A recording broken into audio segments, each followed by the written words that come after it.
So today we will talk about this important topic, that is anti-protozoal drugs. Various types of protozoa are present. They cause diseases and there are treatment for all of them, but we will divide this whole session into two. One, we will take amoebiasis and related like giardiasis, trichomoniasis, and we will have a separate session on leishmania.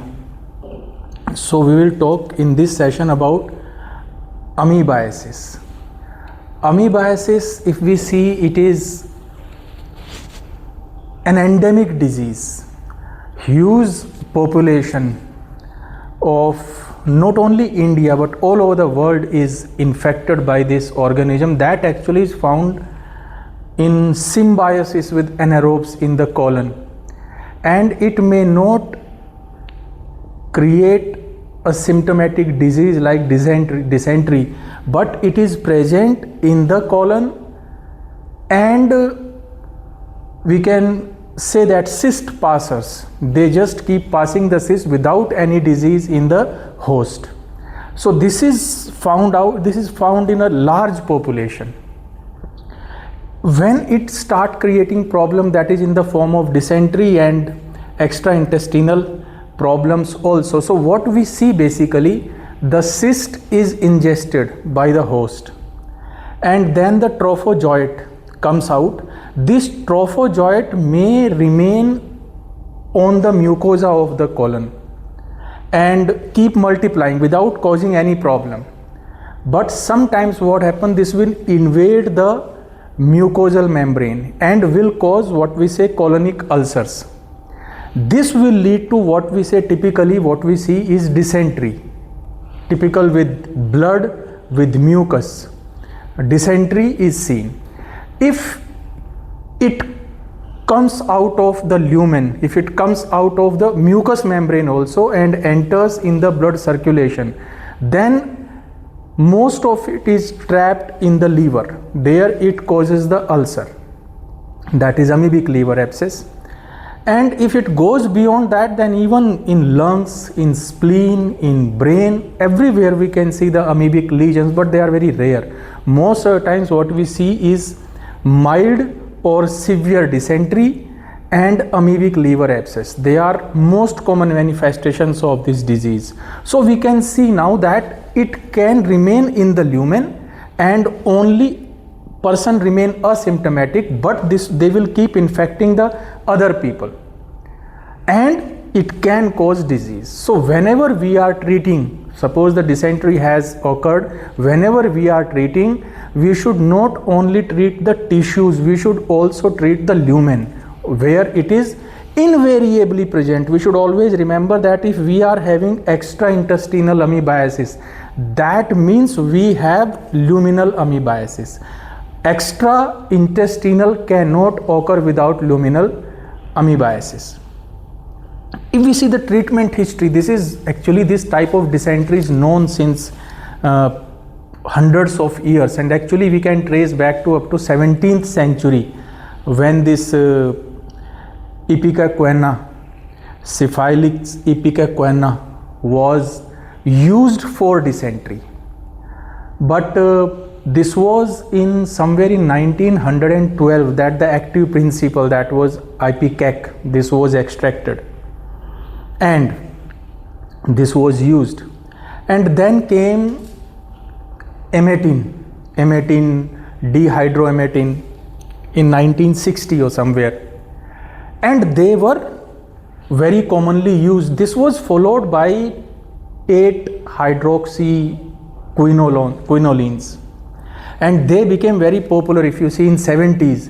But then there was some disease, we call it asthma, subacute myelooptic neuropathy, that became very prevalent in few countries, and then this was found out that this is because of 8-aminoquinolines, and so they went out of favor. But what is most important was the discovery of metronidazole. Metronidazole, if we see, it was introduced in 1959 but this was introduced for trichomonas. But it was found at that time that it is effective against Entamoeba histolytica also, that is the causative agent of amoebiasis. And that was, we can consider, revolution. After that, the incidence of amoebiasis has decreased a lot, and then so many other drugs, they came in this same series after metronidazole, tinidazole, ornidazole, and so many other drugs, and many more things were found out after that. So what do we have now? These are anti-amoebic drugs. Tissue amoebicide,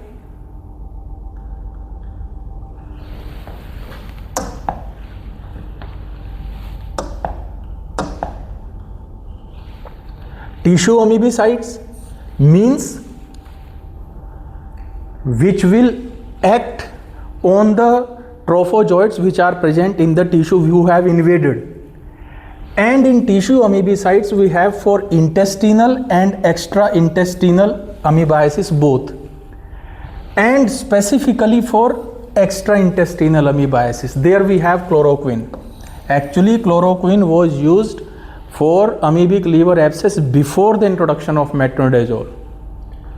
So in drugs which are effective for intestinal and extra-intestinal both, we have nitroimidazoles like metronidazole, tinidazole, secnidazole, ornidazole, satranidazole, and we have these alkaloids, emetine and dihydroemetine. In luminal amoebicides, we have amides like diloxanide furoate and nitazoxamide, and we have 8 hydroxyquinolines, which we said that they were also very popular in 60s, quinidochlor, diiodohydroxyquine. And we have antibiotics, tetracycline and paromomycin. Tetracycline, we know it's a broad spectrum. Paromomycin is an aminoglycoside like neomycin. So we'll talk about all these drugs.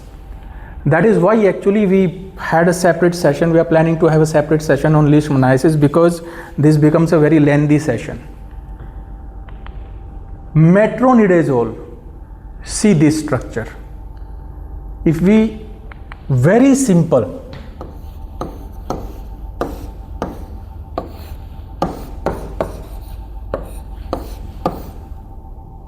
if I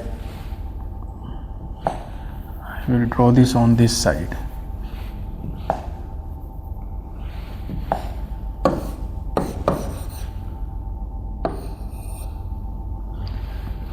On this side, that is what I want to do it, NO2, and here CH3, CH2, CH2, OH. Metronidazole, nitroimidazole. This structure is imidazole and this is nitro. This nitro I am stressing because this is very important. This is the region for mechanism of action.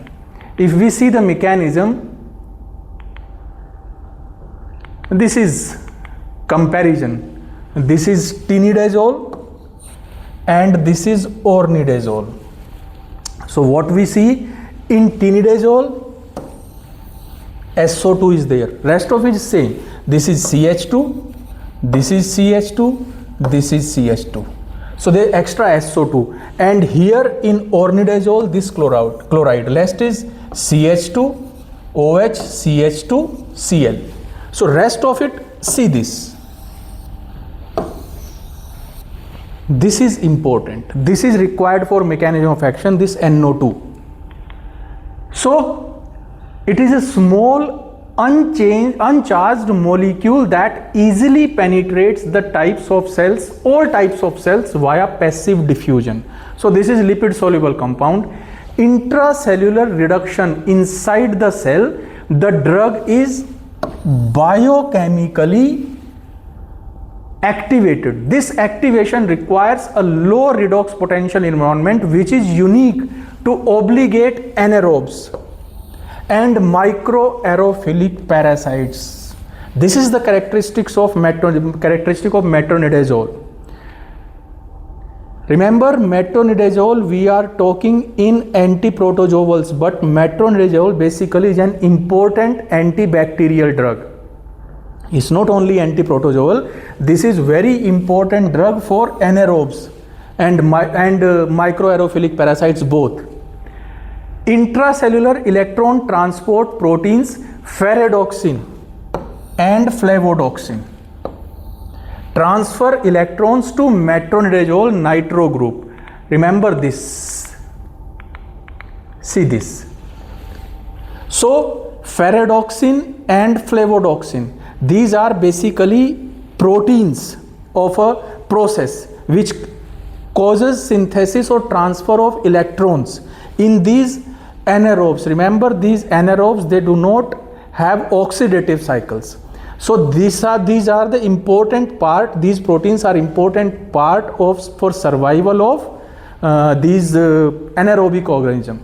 So what they do, this flavodoxin and ferredoxin, they transfer electrons, and this is important here. They transfer electron to this NO2 site. So this electron is received by this NO2. So this will become negatively charged. And when it becomes negatively charged, this immediately takes up protons from the surrounding environment. So immediately this will become neutral. But ferredoxin again will give more electron, and this will again take proton from the surroundings. And now what will happen?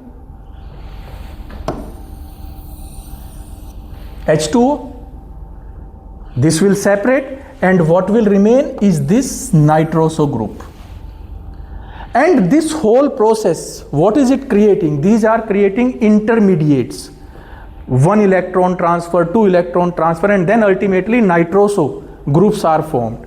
So this mechanism we have to understand, and this mechanism is important for many of these antibiotics. We'll talk about metronidazole, all these 5 nitroimidazoles. This is the mechanism, and even for nitadoxazone, we'll talk about that. So what happens, these nitroso groups, aerobic cells and human cells lack the necessary ferredoxin flavodoxin system, which is why metronidazole remains inactive in these cells. That is another important reason why this is not that toxic to human body. So what happens, cytotoxic intermediates, this transfer of electrons, as I said, this will produce nitroso free radical. This conversion also creates a concentration gradient that draws more of the drug into the target cell. So actually this drug, it gets concentrated in these anaerobic organisms. Then this nitroso intermediate active compounds will damage the DNA, reduce metabolites,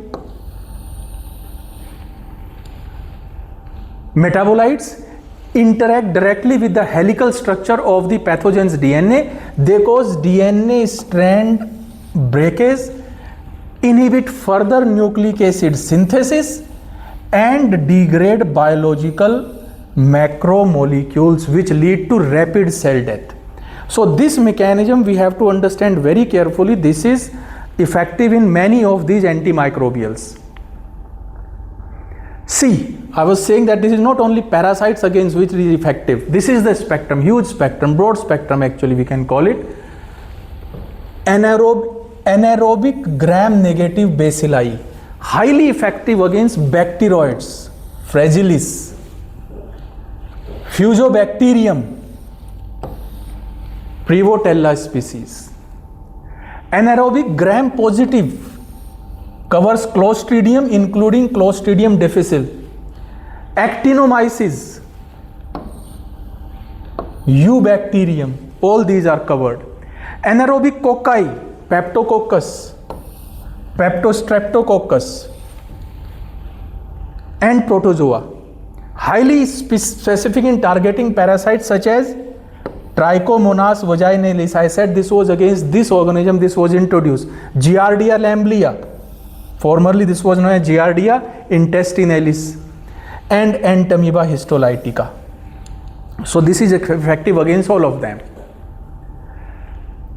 So what are the uses of this drug?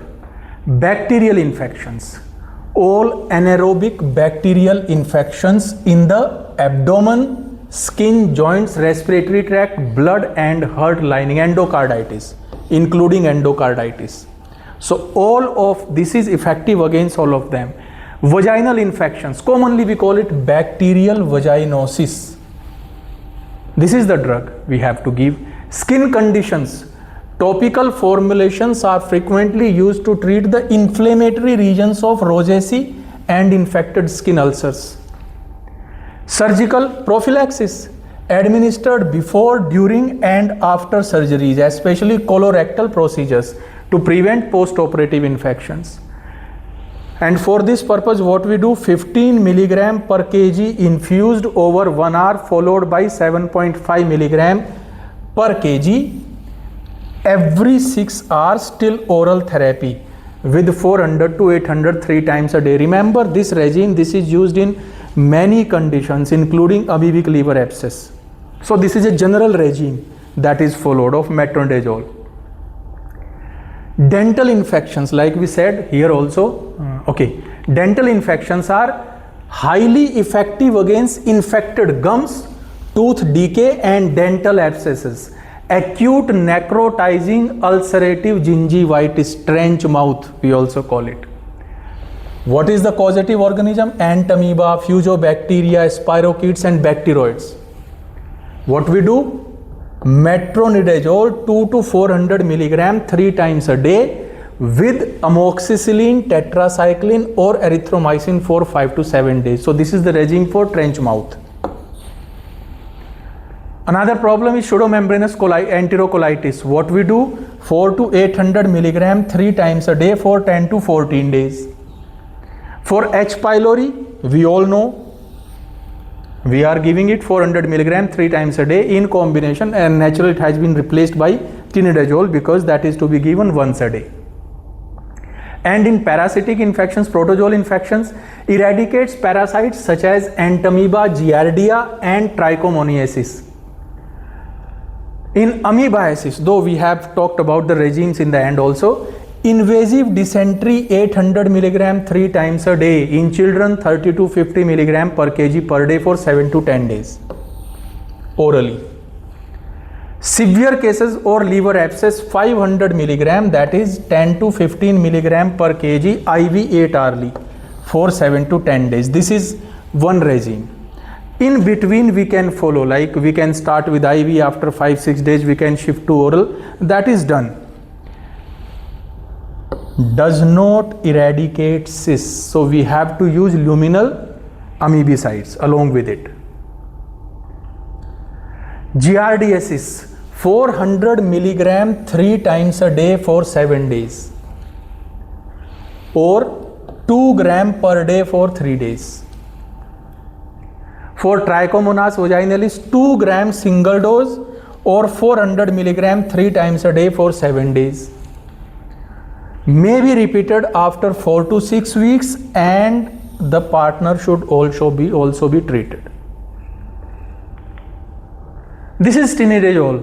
If we are using remember rest of the things about tinidazole, they are same. Tinidazole, ornidazole, the only difference is the frequency is less. The half-life of tinidazole is around 12 hours. So it can be given once or twice a day. Similarly, ornidazole, that is also given twice a day compared to metronidazole. Otherwise, mechanism of action, even adverse reaction profile is almost same, though the less with tinidazole.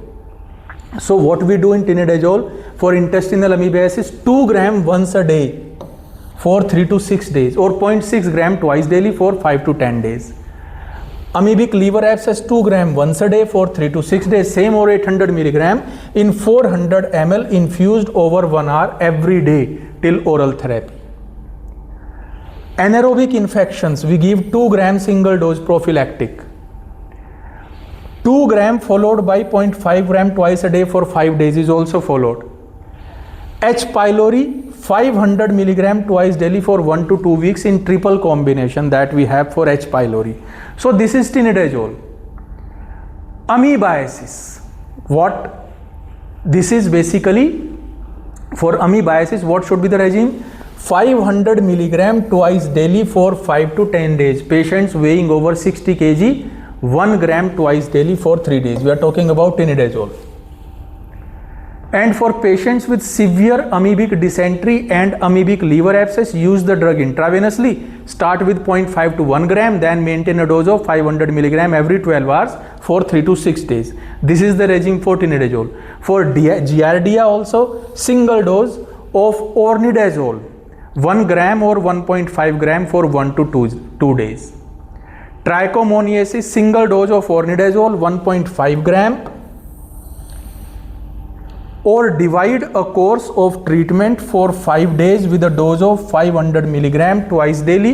Treat both spouse or sexual partners. Same. So these are the uses of tinidazole, ornidazole. In the end, we will see what are the regimes for these diseases and which drug is to be preferred. But here, when we are writing the uses of these drugs, all these diseases will come. Treatment of infections caused by anaerobic bacteria. They were parasites. These are bacteria. We can start IV, starting dose 0.5 to 1 gram, followed by a single dose of 1 gram per day or 500 twice daily for 5 to 10. This is, we are talking about ornidazole. In stable cases, can be replaced by oral therapy with a dose of 500 milligram twice daily. I have taken specifically ornidazole. Other drugs I have not taken. I have taken only metro, tinidazole and ornidazole, because these are the drugs which are most commonly used. So these are the indications, these are the regimes for ornidazole. Though remember, even now for amoebiasis, ornidazole is not considered the first drug of choice. This is a replacement drug. If you cannot use metro or tinidazole, then only we go for ornidazole. So ornidazole is most commonly used for these bacterial infections. These are the indications. In stable cases, can be replaced by oral therapy with a dose of 500 milligram twice daily. Treatment of infections caused by anaerobic bacteria after surgery. IV 1 gram 30 minutes before surgery, or take 1.5 gram 12 hours before surgery. Then 500 milligram every 12 hours for 3 to 5 days after surgery. We are talking of colorectal surgeries, pelvic surgeries which are having anaerobe. So there ornidazole is being used. Then what are the side effects of these metro, tinidazole, ornidazole? Adverse effect profile also will remain the same. The only thing is that it is said with tinidazole it is less, with ornidazole it is less compared to metro. So what are those? Digestive issues, nausea, vomiting, diarrhea, stomach cramps or constipation. Anything can happen. Taste changes, a sharp, unpleasant, metallic taste in the mouth or a furry tongue. This is less with tinidazole or ornidazole also. Neurological, there is dizziness, headache or lightheadedness, very common symptom.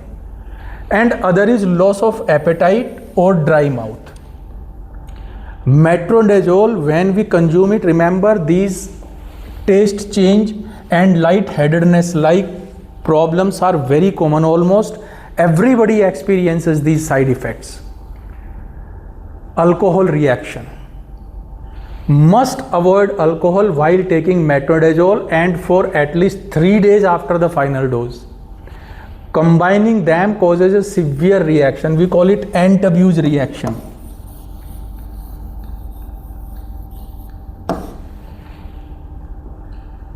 What happens? Intense nausea and vomiting, severe stomach cramps, sudden flushing and redness of the face, palpitations and throbbing headache. These are the symptoms. So this is very common. Actually, if it is consumed with alcohol, these symptoms are almost in everybody. And these are serious side effects.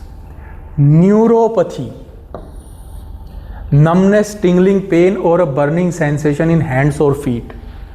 long back when I was doing post-graduation. At that time, in one conference, this paper was presented by somebody from KGMU. He did it that this is seen in every case. With metronidazole, peripheral neuropathy is seen after certain time in everybody, and as the duration increases, duration of treatment increases, the incidence of peripheral neuropathy increases proportionately. So this is actually the effect of this drug. It is not that in few cases this happens. It is dose dependent, duration dependent, but this is seen in everybody. Neurological issues, seizures, confusion, difficulty speaking or loss of coordination, severe allergic reactions, urticaria, difficulty breathing, angioedema, hepatotoxicity, right upper abdominal pain, jaundice and fatigue, meningitis-like symptoms, severe headache accompanied by a stiff neck, fever and extreme sensitivity to light is seen. So meningitis-like symptoms, and skin reactions like severe rashes, desquamation, red spots over the skin. So this is these are typical side effects of metronidazole. Then we come to second drug that we said luminal amoebicide, that is diloxanide furoate. See, this is different. This is diloxanide furoate. Compare it with metronidazole. Completely different structure, and what I have taken here, this is chloramphenicol. So we can see there is similarity with chloramphenicol of diloxanide furoate. Just remember this. Diloxanide furoate is an inactive prodrug. Upon ingestion, intestinal esterases hydrolyze it into diloxanide, the active amoebicide, and furoic acid, that is separated. Protein synthesis inhibition happens with it. Due to structural similarities with the antibiotic chloramphenicol, diloxanide is believed to inhibit protein synthesis in Entamoeba histolytica. Remember, it is not effective against any bacteria. However, unlike chloramphenicol, the precise ribosomal binding site and molecular details have not been clearly characterized. The drug directly destroys the active trophozoite form of the parasite and blocks them from converting into the invasive virulent cyst form. So we call it luminal. This is the place where it acts. Primary indication, because it acts entirely within the gut and is not well absorbed systemically, it is ineffective against invasive amoebiasis, such as liver abscess or any other place. It is the drug of choice for treating cyst passers, asymptomatic carriers. For invasive cases, it is typically used in conjunction with a tissue acting agent like metronidazole. The unabsorbed portion of the drug in the colon acts locally to kill the amoeba, while the absorbed portion is rapidly metabolized in the liver and excreted primarily in the urine. Common side effects. Mostly side effects are related to GIT. Flatulence is the most frequently reported side effect. Nausea, vomiting, diarrhea, loss of appetite and abdominal pain or cramps. Skin reactions, pruritus and urticaria. Rare side effects is headache, lethargy, dizziness, vertigo or a sensation of spinning. A dry mouth or metallic taste, basically being taken with metro. So this increases because that is also causing the metallic taste. Should be avoided during the first trimester of pregnancy and while breastfeeding. Not recommended for children under the age of 2. Then we come to third drug, that is nitazoxamide. It's a broad spectrum thiazolide, anti-infective and antiviral agent. Actually, I have taken nitazoxamide, though in books in amoebiasis only one paragraph is given. But this is a more important drug. Now it will become more and more important in future. See, the structure is different. but this is there. This is there. Rest of the structure is different from metronidazole, but this is there. Because of this, there is similarity in the mechanism of action. Rapidly hydrolyze into its active metabolite, tizoxanide. Nitazoxanide is converted into tizoxanide. Rest of the mechanism is same. This is same. Ferredoxin oxidoreductase, we call it. Pyruvate ferredoxin oxidoreductase. This is the enzyme that is interfering with the enzyme. This is the enzyme, pyruvate ferredoxin oxidoreductase. By blocking the PFOR dependent electron transfer reaction, it cripples the anaerobic energy metabolism essential for the survival and proliferation of parasites such as Cryptosporidium and Giardia and anaerobic bacteria. So here we have to remember this pyruvate ferredoxin oxidoreductase enzyme. Cellular disruption, it also damages cell membranes and depolarizes the mitochondrial membrane in certain protozoa. Antiviral properties this drug has. What happens? It blocks the proper folding and maturation of viral structural proteins such as the viral hemagglutinin in influenza and interferes with the maturation of viral spike glycoproteins in coronaviruses. This impairs viruses' ability to replicate and insert properly into host cells. Host immune response, what happens? It can trigger and enhance the host's innate immune system, helping counteract a virus's natural invasive strategy. Interferon potentiation also takes place. It potentiates the production of type 1 interferons, strengthening the body's natural antiviral defenses. So these are the mechanism for antiviral activity. It has good antiviral activity, though under investigation, but this may be an important drug in future. It has anti-helminthic property also. How? In parasitic worms, it interacts with the AVR14 gene, modifying glutamate-gated chloride ion channels. This action disrupts nerve transmission and paralyzes the parasite. So it has anti-helminthic activity also. These are the approved clinical uses. One is cryptosporidiosis and giardiasis. First line treatment for diarrhea in adults and children, typically those older than 1 year, caused by the protozoa Cryptosporidium parvum and Giardia lamblia. Treatment duration is usually 3 days. So these are other protozoal diseases. We have talked about amoebiasis. In Cryptosporidium, we are using nitazoxanide. Giardia lamblia, this is again other parasitic infections. The drug demonstrates efficacy against a wide range of protozoa, helminths and other microaerophilic bacteria. So it is a broad spectrum. Broad spectrum antiviral potential. I have written potential. While not primarily approved indication, nitazoxanide is heavily researched and utilized in clinical trials as a first-in-class broad-spectrum antiviral agent. It is studied for its ability to influenza. It targets the viral hemagglutinin, we have talked about that, and induces the host type 1 interferons, actively reducing symptom duration and viral shedding.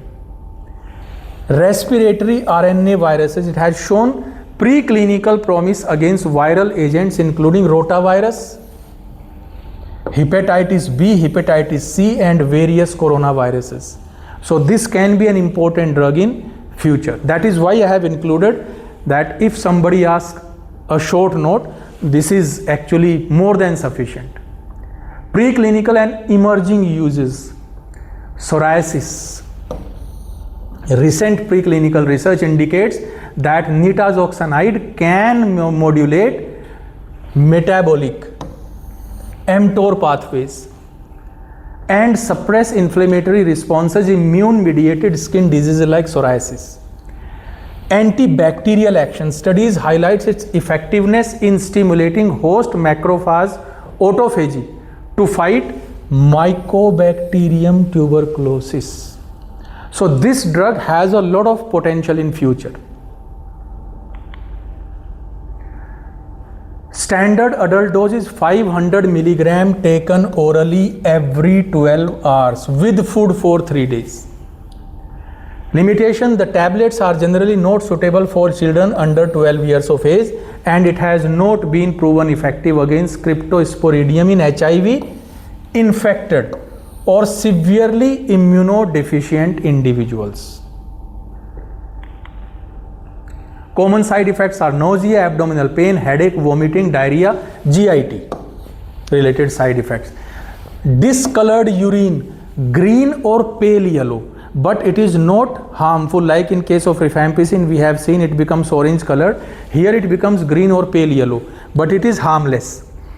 Less common side effects are dizziness, fatigue or weakness, asthenia we call it, fever or flu-like symptoms, mild skin rash or itching, loss of appetite. These are less common side effects. Serious side effects: severe allergic reactions include severe skin rash, urticaria, difficulty breathing or swallowing. This is like angioedema we can call it.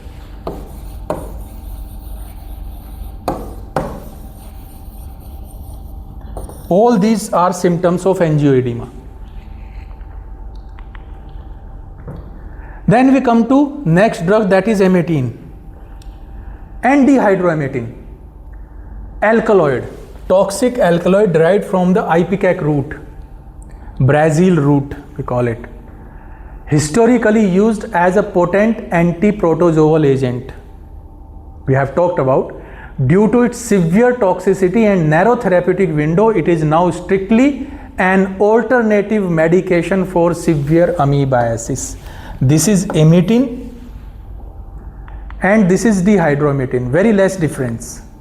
Only a double bond. Rest of the structure, if you can identify, it is same. Emetine and dihydroemetine. Used primarily to treat severe intestinal amoebiasis and amoebic liver abscesses when standard therapies like metronidazole fail. It directly kills trophozoites of Entamoeba histolytica in tissues, but is generally ineffective against cysts in the bowel. Research and development, it says that investigated in clinical research for its potential antiviral and anti-cancer properties, inhibiting breast and lung cancer cell viability. This is being researched for that purpose now. But at present the use is only Entamoeba. Very narrow therapeutic index and accumulates in the body. This is a big problem. Treatment requires complete bed rest and close medical supervision. Very toxic drug. Cardiovascular toxicity, most serious. Acute degenerative myocarditis, arrhythmia, hypotension, CHF, all these things occur. On EKG, what happens? Prolonged QT interval, T-wave inversion. So very toxic. GI distress, we have severe nausea, vomiting, diarrhea, very common. Even when the drug is administered via injection, then also we get the GI symptoms. So it's not only on oral. Neuromuscular weakness can cause generalized muscle aches, tenderness and marked weakness. Injections can also lead to local pain, muscle stiffness and even necrosis or abscess at the injection site. Other side effects are dizziness, headaches and skin rashes, urticarial or purpuric rashes. Contraindications are because of its cumulative toxicity. Imitin must never be used in pregnant or lactating women or patients with pre-existing heart disease, renal dysfunction, neuromuscular disease or polyneuritis. Should never be used. Then we come to chloroquine. I plan to take chloroquine also, but just an overview, because we will cover this drug on anti-malarials. So here also we call it 4-aminoquinoline. 1, 2, 3, 4. This is the position, 4-amino. This is quinoline. So just like I said, we'll cover it in anti-malarials. It has many uses. Adverse effects we should remember. It has ocular toxicity. On long term or high dose use can cause irreversible retinal damage. Cardiovascular high doses or rapid intravenous administration can cause dangerous heart rhythm problems such as QT prolongation, conduction disorders and cardiomyopathy. GI. The most common side effects include nausea, vomiting, diarrhea and stomach cramps. These can often be minimized by taking the medication with food.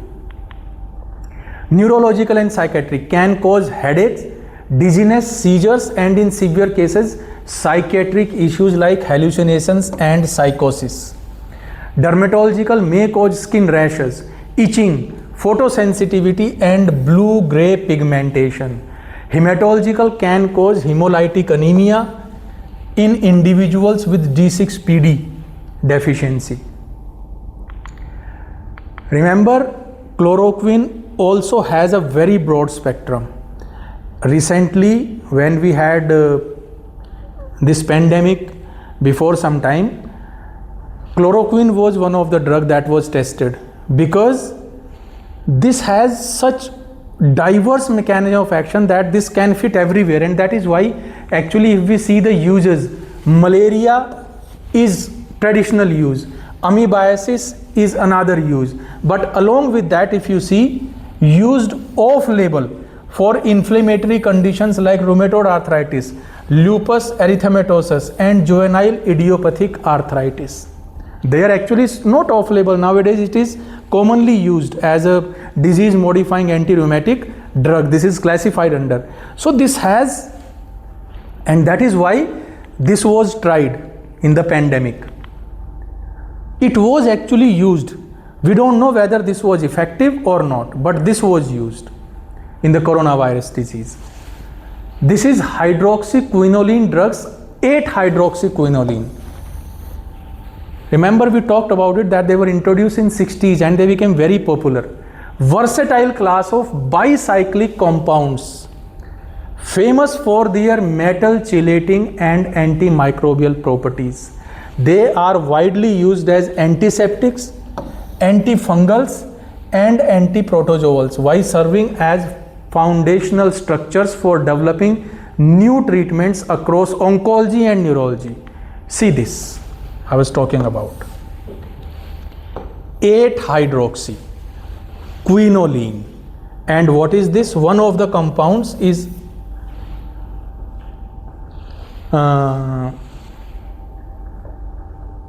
one of the compounds of this thing 8-hydroxyquinoline is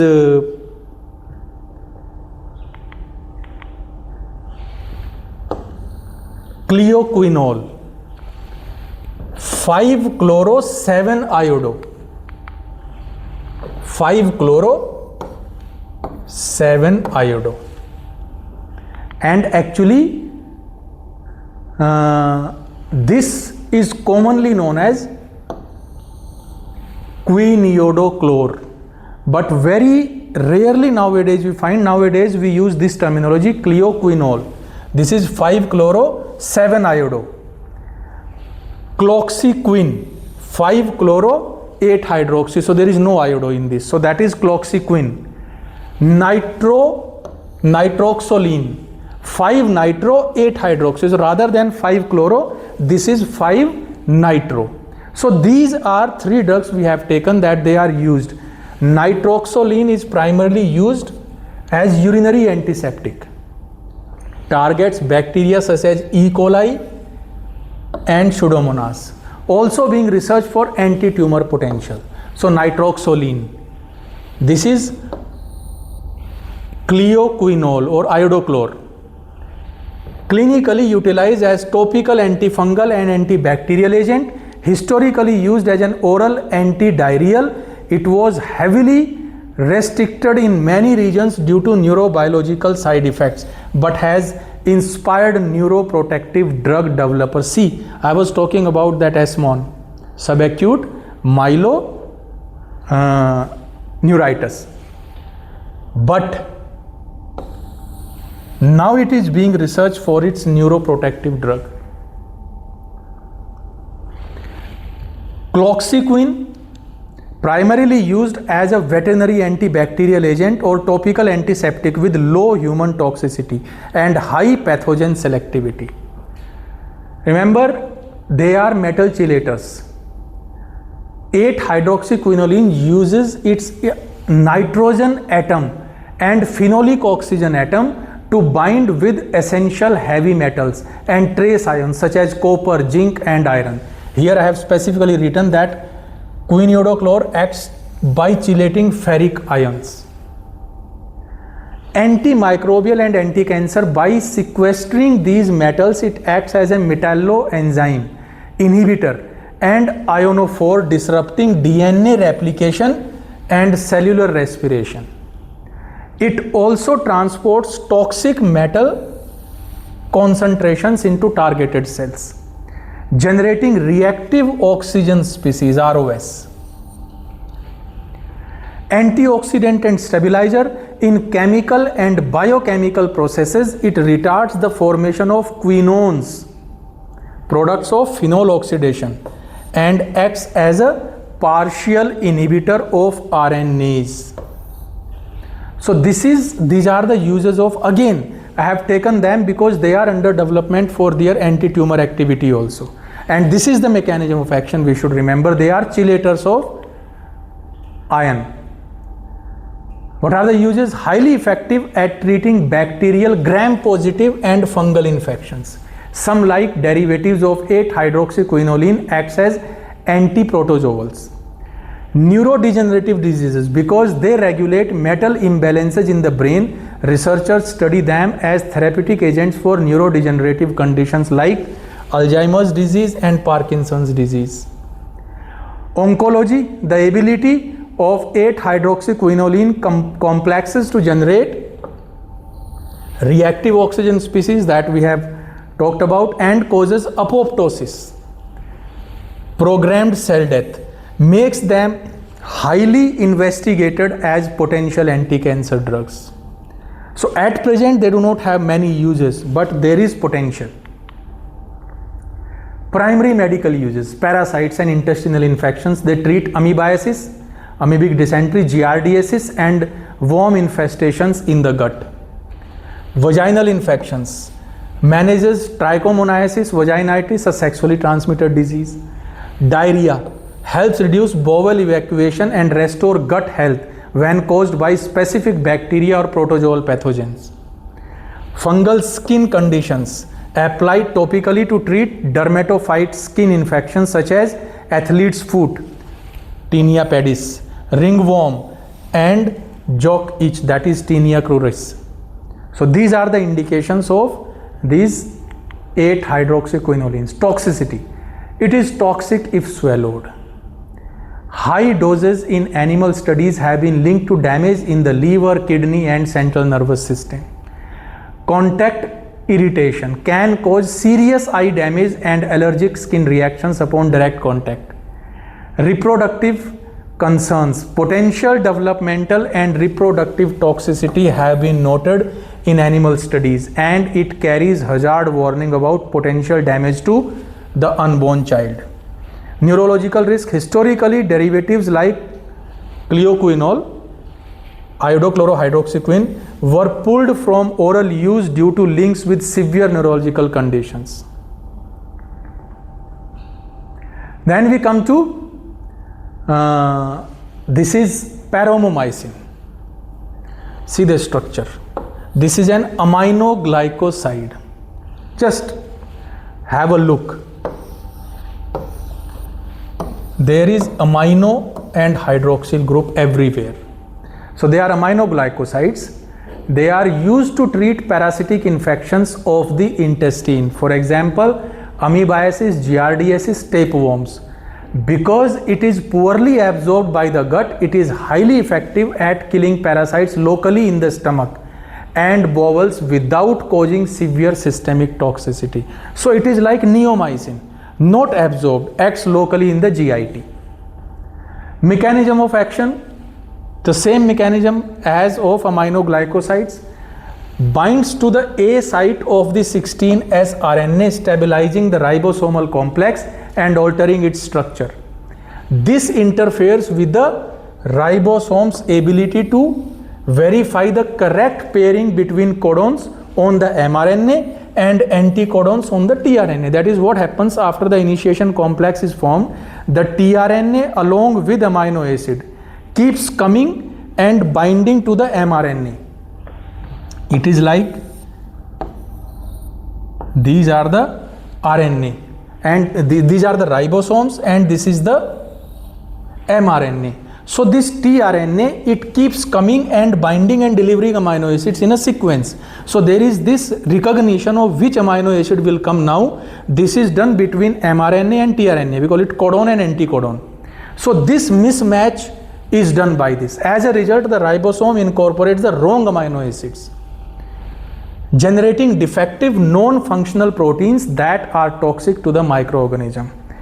Elongation arrest. The binding of the drug significantly reduces the overall rate at which the ribosome moves along the mRNA. Basically, this ribosome, it keeps moving like a zip. Will move to next mRNA, tRNA will come deliver amino acid, then this will move to next codon or mRNA sequence. So this is what happens. This keeps moving along the mRNA. This also is reduced, inhibiting the elongation phase of protein synthesis. Membrane disruption in protozoa. In addition to stalling protein synthesis, paromomycin has been shown to alter mitochondrial membrane potential and fluidity in certain protozoal parasites such as Leishmania and Entamoeba histolytica. This directly disrupts cellular respiration and lipid metabolism, contributing to the death of the parasite. So this is specifically for protozoa. Because of this dual effect on protein translation and cellular membranes, paromomycin acts as an effective anti-infective agent against a wide range of bacteria, intestinal amoebas and protozoa. Primary uses: intestinal amoebiasis, treats acute and chronic infections of the bowels caused by the parasite Entamoeba histolytica. Hepatic coma, used alongside other medications to lower ammonia producing bacteria in the gut, which helps improve brain function in patients with severe liver complication. We use neomycin for this also. Tapeworms and giardiasis, effective against various tapeworms and sometimes used as a primary treatment for giardiasis in pregnant women. Leishmaniasis can be injected or applied topically for skin and visceral leishmaniasis, depending on regional guidelines. Common adverse effects on oral administration. Since it acts locally in the GIT, the most frequently reported side effects are related to GIT. Nausea, vomiting, abdominal cramps, pain, diarrhea. These are GIT symptoms. Loss of appetite. Rare and severe adverse effects. It's an aminoglycoside. So even if less amount is absorbed, but suppose the person is already having some problem, already having nephrotoxicity, already having ototoxicity, then this will be complicated. So these are typical side effects of aminoglycoside. Nephrotoxicity increases risk for those with pre-existing kidney disease or GIT ulcers. Ototoxicity, sensory neural hearing loss and vertigo, primarily in patients with severe hepatic disease or specific genetic predispositions. severe allergic reactions like skin rash, urticaria, angioedema. So these are typical side effects of aminoglycosides. With all of them you will find them. This is where we use these are the some regimes I have taken, like because we are talking of amoebiasis, so how to treat amoebiasis. So acute amoebic dysentery, if it is severe form, then what we do? Metronidazole 800 milligram oral 3 times a day for 7 to 10 days is the standard protocol. This can be, if it is very severe, then if we remember that IV regime that we had followed for first 2, 3, 4 days, we can use that regime. That initially you can give loading dose also. We had talked about 0.75 to 1 gram. Otherwise you can start with 500 milligram 3 times a day IV infusion for 3-4 days. Then you shift to oral once the person becomes stable.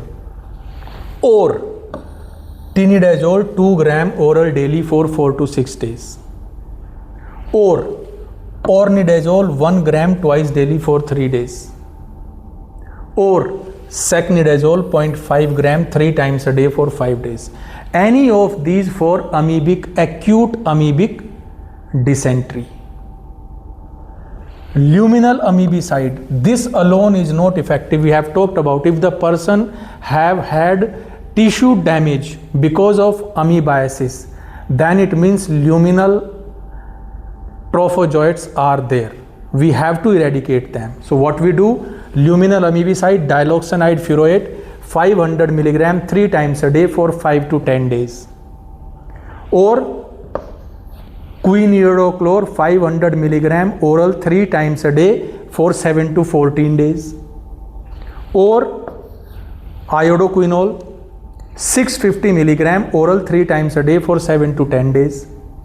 Along with, this is not in every case, tetracycline 250 milligram 3 times a day for 7 to 10 days. This is, you may add it or may not add it, but these are the alternatives. This is the drug of choice, diloxanide. But if you cannot give diloxanide because of any reason, then we can go for these, quinidochlor or iodoquinol for luminal amoebicidal effect. Remember, this is I have talked about acute amoebic dysentery, and in severe cases we can go for IV. But there may be mild cases of dysentery, not many symptoms. In that case we can go for 400 milligram metro also, oral 400 milligram 3 times a day for 5 to 7 days. So actually most common cases when they come to OPD of dysentery, then metronidazole 400 milligram 3 times a day for 5 to 7 days is sufficient. But never forget to give diloxanide 3 times a day for the same region. So if it is mild, then we can go for lesser dose. Amoebic liver abscess, same.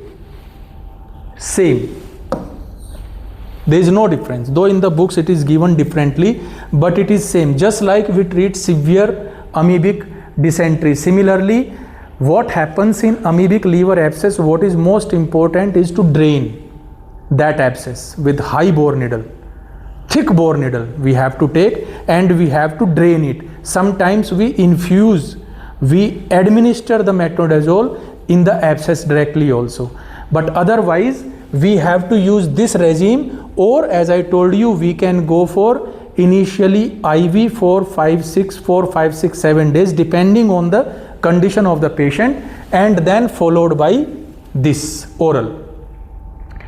And again I would say diloxanide has to be given in that case also.